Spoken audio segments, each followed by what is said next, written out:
know that it's Independence Day, so happy Independence to fellow Nigerians. But what is more important as regards your portfolio is that your portfolio doesn't go to rest. Whether it's Independence, whether it's public holiday, investors are still making a lot of money. Some investors are making a lot of money, and people are interested in making money because the holidays, you still got bills, you've got things to pay for.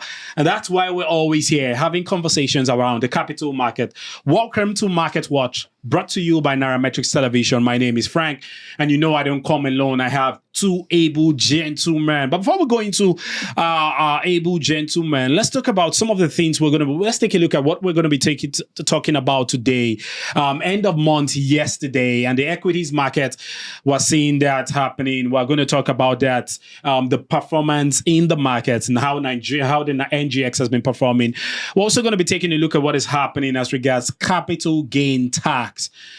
So your capital gain is going to be taxed for the equities market.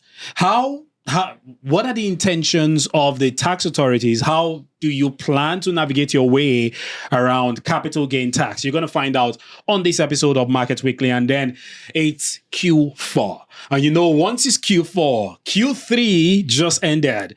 How is the performance? Results are coming out. We're going to have that conversation. And then the MPC, we're still going to have a little conversation around the MPC because the CRR brought to 45%, the asymmetrical corridor from 100 plus 100, and we're going to have plus 500. We're going to have all this conversation on this episode of Market Watch.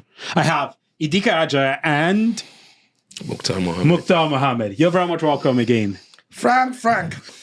Good morning and happy independence. Yeah, happy independence. I can see white. Oh. I'm trying to be. I'm just trying to be neutral. But again, it's native attire, it's Nigerian attire, it's part of the whole thing. It's all part of the Independence Day celebration. I wish I wore green, and Idika is putting on white. So would have been that green. would have complemented the whole thing. Maybe you would have worn white, green, white, green. Yeah. All right, back to the market. End of month yesterday for the equities market. What's your take on the performance of the NGX so far this year? Let's take a look at the year to date for many of the major. Let's say the major indices. The ASI, the All Share Index of the NGX. The broad market. Yes. I think relatively it has done very well compared to last year. The All Share Index, I think, has had close of trading on 30th September. Yeah. It returned, I think, 38.33. Sure. Compared it to the same period last year, where it had, I think, 31.88%. So you can see it has been resilient this year. And equally look at the individual stock performances. If you look at, let's measure it from this angle, I think the number of stocks that declined. For the year-to-date September, you have about 17 of them that declined compared to 31 that declined for the same period last year. True. So you can see the number of laggards reduced compared to the one of last year. And I think close at I think about 142,377.52 basis points, which is okay. It's much improvement from what we had last year. As at this time last year, we had not even gotten to 100,000 basis points. We're still hovering around 99,000 points. Right? Sorry, 99,000 points. I said basis points. 99,000 points as regards the general. That is All Share Index. The All Share Index. But what I know is that in terms of return, it was 31.88%. Now we have 38.33%. And sectorially, the consumer goods sector, which didn't perform very well last year, is actually doing very well this year. They are leading, followed by insurance. What's your take about the performance so far this year, year to date? You know, I always say it when Indica comes up with all this, is All Share Index. I said, me as an investor, look at it's my portfolio. My portfolio performance. You are interested. I'm interested. Your Index can make 39%, and then your portfolio is in 5%, 10%. Sure. Yeah. It doesn't. So for me, I always try to look at it. But on a broader note, I think that is good for the market. What it means is that averagely, the lowest return should be between that. It's like, but it really doesn't follow like that. Yeah. But he made one valid point that I really want to talk about. We talked about the consumer goods sector, how they suffered last year. And this year, we could see that those numbers have drastically changed. Yeah. Whether in terms of share price or in terms of their bottom line, their earning per share.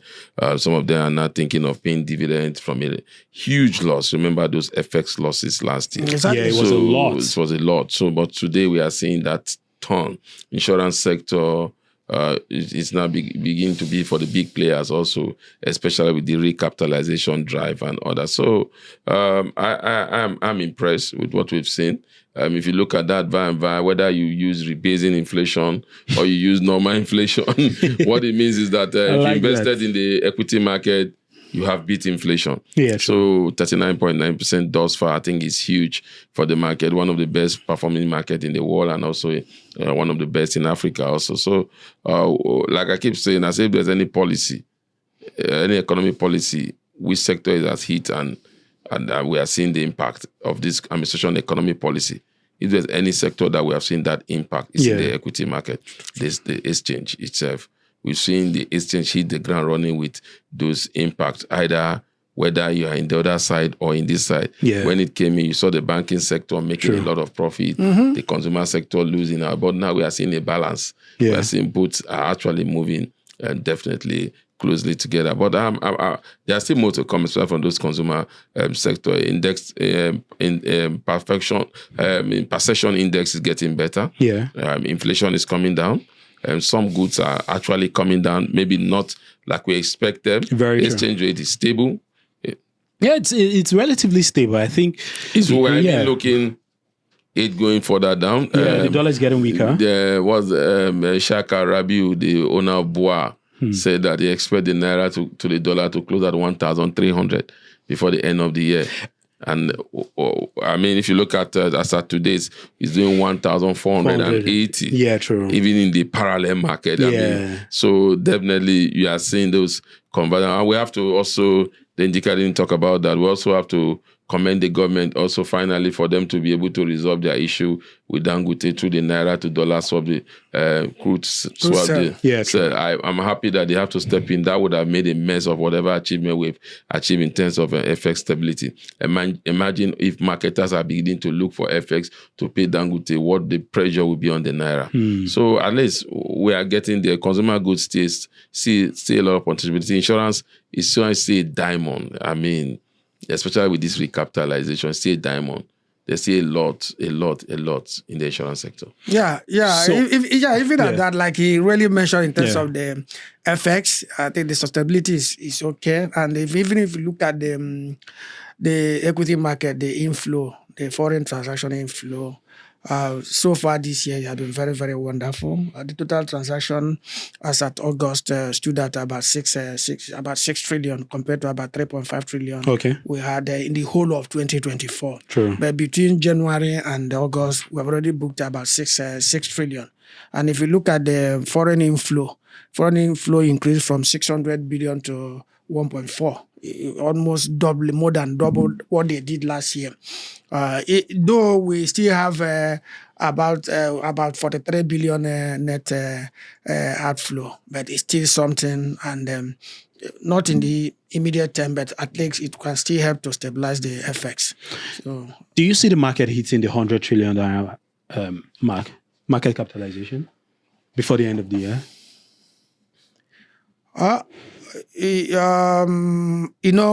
The way I see the equities market. Yes. Yeah, is cyclical in and out, but I think yes, it might if we're able to sustain the momentum now. It's going on, and the banks are now almost through with the raising of their capital. Yeah. So we are likely to see more from that. Then, like I said, if you look at the inflow, you understand the foreign inflow, the trend now, it has done very, very well, almost double what it did last year. Yeah. So if the momentum is sustained, yes, we are likely to see that. Who do you think would drive that? Banking? consumer goods, insurance? Who do you think would drive that inflow? I think banking will be one of the leading in terms of driving those inflow because of the recapitalization drive. Yeah. Then we'll also see the insurance sector also going through recapitalization. And the funny thing about the insurance sector, you have, I think, one of the major players in the insurance sector, Crusader Insurance, also Crusader Pension. Very true. So they may also be able, may raise capital more than what we expect them before now. And what we are going to see also in the bank, and that's what nobody is saying about now, the PSA, most of the banks also have at their holding company, PSA, Pension Fund Administrators. Yes, I've They've noticed not that asked trend. to raise their capital. So most of the capital that the banks will be raising also will go, some of them will go for that pension fund for recapitalization. So yes, I see the financial services. So you think that they can raise capital and just take it directly to the pension? They are not holding, they are not raising, all the banks are raising capital as a holding company. Oh, yeah. They are not raising capital as exception for those that are fully banking, like Zenith. Yeah. Zenith Bank. But you look at Access Corporation. Yeah, true. Even Zenith is a holding company too. So you see, so we are seeing those holding companies. So that's what we are definitely seeing. So yes, the insurance, like I've said about the consumer goods, don't take your eyes off them. But I'll add the telecom sector. Because again, when you look at those stock listed there, there's still a lot of potential in them. So recovery from losses that they experienced last year. Yeah, I agree with you to bring in that telecom. Okay. I know one, like we said, the FX stability has really helped them. Then now the increase in tariff, which, if you know, we are even projecting that by the time MTN releases their Q3 results, we expect them to, if they don't exit their negative return, exit that return losses, they'll, at least by the end of this year, we're likely to see them do that. So the tariff and the FX stability are really helping them. Then if you only look at now the MPRO has been reduced, that will equally now at least impact on the second leg of the challenge, which is the interest expense. So if that one is done, definitely they are good to go. Okay, so let's take a look at capital gains. Taxes, the tax reform. It's a major conversation on the front burner of Nigerian economic conversation. Anywhere you go, people are talking about taxes. Some companies are trying to get tax consultants to come help them. How do we navigate them, their ways around all of this? Let me even hear from you. Your capital gains, would you want it to be taxed? But the thing we have to ask ourselves, was there taxing in our previous capital gain? There was 10%. There's a 10%. So and it was applied flat.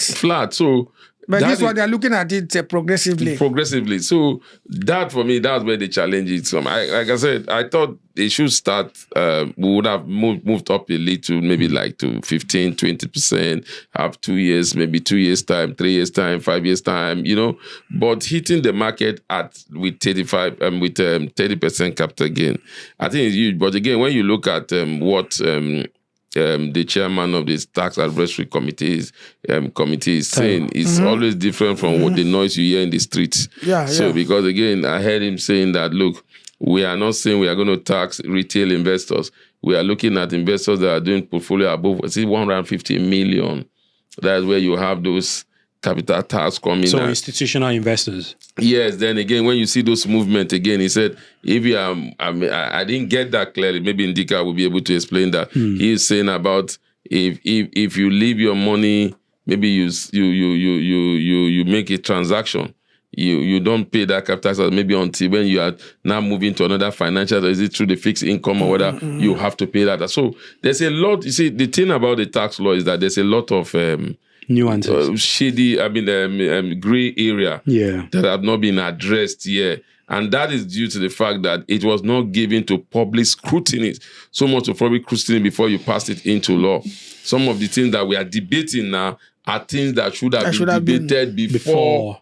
It's so, and where I'm sitting now, if you ask me, do you see that bill being hitting the ground in January? I have my concern because in January, towards January ending, we are entering the election year. So that's right. Remember again, the government stopped before there was a petroleum tax. He said, no, that would be suspended. So you might see a signing of that law and again, the suspension of it pending. Only God knows, because that's what has always happened before. Now, remember that before now, that law was to be immediately. And they said, no, we are giving 6 months for everybody to put his house in order, that. So I'm not too... I might be wrong, but where I'm sitting now, what I'm seeing, with the election coming, will you want such a law at that time? Apart from the equities, they're also going to tax. I think let's concentrate on the equities. Yeah.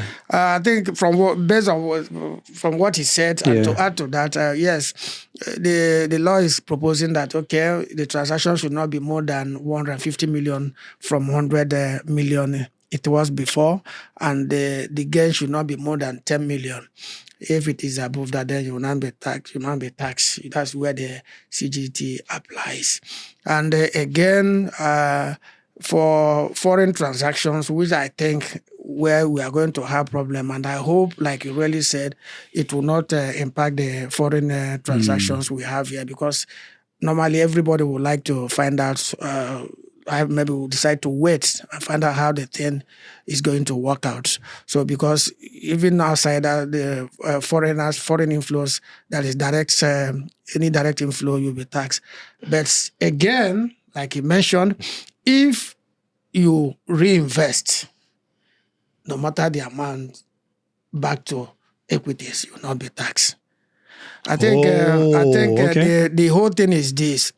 Reportedly, the pension funds, I think they excluded the pension fund from the whole thing, because I know the pension fund, or some of the institutional investors, if you check the assets, like the pension fund, if you check their assets, I don't think they have more than 5% of the total asset in equities. I was going to ask that. They don't have decent sum in equities. No, they don't have. They're big in money markets. They don't have. They are big in money. So they don't have, I think, if you check the asset, they don't have up to 5% of the asset in equities. And sort of, for me, he has not come out. That could somehow now encourage them, because at times encourage them, at the same time discourage them from moving out of the equities. Because if you are saying that, you have some investment here, your returns, if you reinvest it in equities, you will not be taxed. But once you move it out to other asset classes like fixed income, then you'll be taxed.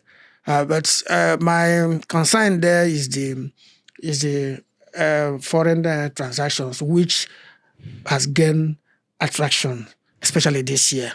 So it had done very well, and I hope the policy will be situated in such a way that it will not be as sit down and wait and see what happens, so that we don't lose that. Because even though we have a net outflow of about 43 billion right now as of August, but it's still something. At least the inflow has increased, almost double from what we had about 300 billion we had in the whole of 2024. That's right. To about 700 billion we're having right now from January to August. So I hope it will be situated in such a way that it will not impact on that inflow. Cryptocurrencies, even they said they're also going to tax them. So everyone just watching and seeing, it's January, just 3 months from now, you're going to find out how that is going to impact the markets, whether we're going to have lots of retail, whether we're still going to have participation of retail investors and institutional investors, and how it would affect the market. You're going to find out. But let's move on to the MPC court, the MPC, Monetary Policy Committee meeting. The CRR, they cut it to 45%, reduced it to 45%. If you look at the asymmetric corridor as well, you're seeing a lot of conversations around that. What is meant to be achieved with all of this, especially regarding the market? Is it moving with the right objective? Do you think this policy is with the right objective? For me, I think the essence of that is to show liquidity in the system. Because if you work it out, you have a spread of about 6%. Between the SDF, that is standing deposit facility, and standing lending facility. Before and now. the spread was 6%. Now it has come to 5%. The whole story is, okay, fine. If you calculate it very well, that is plus 500. Plus 500, I will now give you about 29% with interest rates coming down to 27. Yeah. Then the other one, they reduce it by 250 basis points. Yeah, so 250 plus 250 to plus minus 250 250. to minus 250. Yeah. Technically, it means at 27% plus 2.5. That would basically is 29.5%. So that is the rate at which interbank that borrowing. That's the way the rate banks can borrow. Then the other side where you can make deposit and if you reduce it by 2.5, that will give you about 24.5. So if you check the spread, that will give you about 5%. Now the essence of this thing is to encourage banks to give out loans. Yeah, true. To increase their risk. Are they really giving out the loans? Well, Are they really giving out the loans? Are they really giving out the loans? If you are the bank CEO, will you give out the loan? Look, you need to look at the fragile economic environment that we are operating on, and the banks are looking at their risk management. Well, even the structured sector. I know that we're always quick to say, okay, the informal sector in this country is not structured enough. They don't have the structure to be able to to take loans and pay back, and they're always a major problem as regards the NPL in our banks. But even the structured sector, many of them are finding it difficult to even get loans from the banks. We're just talking about coming from an FX losses. We're just talking about that. We've seen all of them coming from those FX losses. But the banks have been able to withstand it. No, that is for the bank. Yeah. But we are not talking about it. Remember, the banks are the one giving out the money. Very true. So we are talking about companies. We are talking about lending to the real sector. So when you're talking about those lending to the real sector, that's where the challenge is. Because again, you know that whatever the real sector is enjoying now is fragile.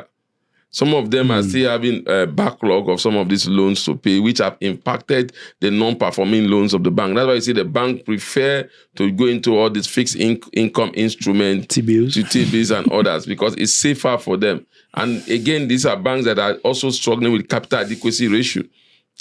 Liquidity, it has to be above 15% according to the CBN. So you see that they're really looking at and if you watch the bank have also improved their risk department in terms of handling of risk, because again, that has been the challenge with the banks for a while. So I think every bank is looking for a safe haven. For a safe haven, yeah. So after one thing that is just on my mind now is one page on Otedola's book. Making it big. I'm not going to go into that conversation talking about loans. Yeah, from what he said, yes. Yeah. The banks are playing safe. Yeah, that's the way I see it. Because prior to the MPC decision, I think they had the banks that were piling up funds around. They have about 1.7 trillion in their SDF. Now, after the policy, I think as a close of trading, I think on 29th, they had close over 5.3.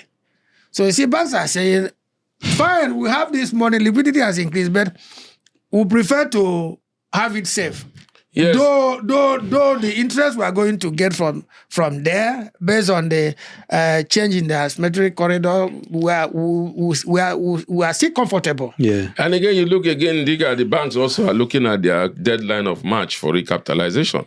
You also have to look at that also. And a lot of them... So they need all the money. They need all the money. Remember, FCMB have started converting their loans into shares. Yes, to help that. We might be seeing a lot now. But some of them have met it. Some of them, majority of them have met it. Most of them that have met it, some of them are now going through the commercial papers route. That's to tell you they're looking at liquidity. Most of them that even met it are doing commercial paper. I agree with you. It's good to play safe, but it's equally good to help the economy. Let's move on to the final story for today. Q3 earnings. Q3 results are going to be out. It's like you're in university and first semester result comes out and you're going to check. It's what you did in first semester has a massive impact in your general CGPA. So let's talk about the Q3 earnings. It just ended yesterday. The the results are going to be out soon. What are your takes? What do you think is going to happen? How do you think it will shape the market? Well, I will give it to the consumer goods sector. I was expecting a lot from them. And they delivered. Yes, they have done very well. Equally, the ICT sector is going. I believe the sector is going to do well. Yeah. The consumer goods, maybe the impact of the cut in rate might not reflect now, but maybe going further, by the time we'll see the end of Q4, we might see a better improvement from their interest expense. But with the FX stability, we're expecting much from the consumer goods sector. How about you? My eyes will still be on the financial sector, hopefully. I expect because the history is that their last half year is always better than the first half of years. So definitely, I expect that to happen again. He talked about the ICT, that's the telecom sector. Yeah, and you mentioned it earlier. And others. Then also insurance sector. I expect a lot to happen in that sector as well towards their recapitalization drive. And though if you look at the half-year results of some of those insurance stocks, it's not very impressive, but hopefully they will cover up. Consumer goods, of course. For me, that's my opinion. The insurance sector, I see the growth there. Well, it's good, but I see it as more or less like sentiments. It will be driven, of course, it will be driven by sentiment before you get stability. Yes, exactly. I So think sentiment has a massive. But the one of consumer goods sector is just a matter of consumer goods sector are recovering from their losses. Recovery. Recovery is coming huge. back. Yeah. The ICT too, recovery. Helped by FX stability and the increase in tariffs. Brewery sector is still part of the consumer goods sector. Consumer goods, and they are doing very well. Huge, last year, it was only, I think, Champion Breweries that made profits last year. And we have seen what has happened in Champion Brewery. They always make profit, but the investors don't enjoy from the profit, hopefully. No. They declare profit. Don't give them that. They declare dividends. Dividends. For 2024. You always know dividend dividends. No matter how little, at least at all is But again, I agree with the Jigga, but again, let's hope to see. I'm sure those numbers will start coming in next week. Yeah. Hopefully, we're going to touch some of those numbers. I think one came out on PZ. PZ came out at the close of market yesterday. But again, I think we'll talk more about that next week. Yeah, it's all right. We're going to talk more about that next week. The numbers, the results are going to be coming out. Q3 results. How did they do? From July down to September. What was their performance like? You're going to find out next week when we come again on Market Watch, brought to you by Nairametrics Television. My name is Frank. Make sure you keep investing. Make sure you keep protecting your money. And remember, return on money is more important. Return of money is more important than return on money. So preserve your capital before thinking about any return on investment. I'll see you on the next one. Cheers.